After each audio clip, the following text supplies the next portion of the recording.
საქართველოში საშუალოსნოს ყელის კიბოს პრევენციის მიზნით-კვირეული იმართება ამ ღონისძიების ორგანიზატორი JSI, საქართველოს პირველი ლედი და ამერიკის საერთაშორისო განვითარების სააგენტოა. აქციები მიზნად ისახავს საშუალოსნოს ყელის კიბოს პრევენციული მეთოდების პოპულარიზაციას, მათ შორისაა ვაქცინაცია და სკრინინგი. გაიმართება საჯარო ლექციები, სიმპოზიუმები და სემინარი ჟურნალისტებისათვის.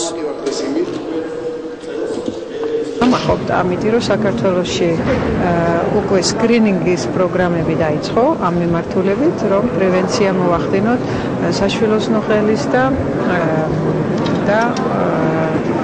ესე იგი ძუძუს კიბოს წინააღმდეგ უკვე მეორე წელია რაც არსებობს და არა მარტო თბილისში ახლა უკვე შესაძლებელია უფასოდ მივიდეს ქალები ბათუმშიც, გურჯაანშიც და ქუთაისშიც. ძალიან მოხარული ვარ, რომ საქართველოს არის ჩართული ამ პროცესში.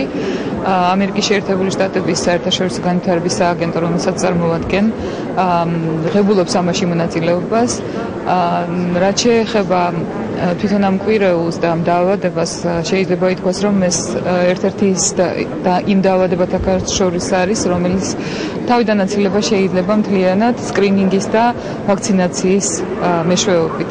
ძალიან დიდი მნიშვნელობა აქვს საზოგადოების მობილიზებას, ექსპერტების მობილიზებას, პოლიტიკოსებისაც, მთელ მსოფლიოში ეს ასე, იმისათვის რომ იყოს სათანადო პროგრამები, იყოს პრევენცია, იყოს კურნალობა და საქართველოში ჩვენ ამას მივახციეთ ჯერჯერობით, გვაქვს ალბათ რეგიონში უნიკალური სერვისები, უფასო სერვისები სხვათა შორის ქალებისათვის, რომ მოხდეს ამ დაავადების პრევენცია და არ იყოს გართულებები.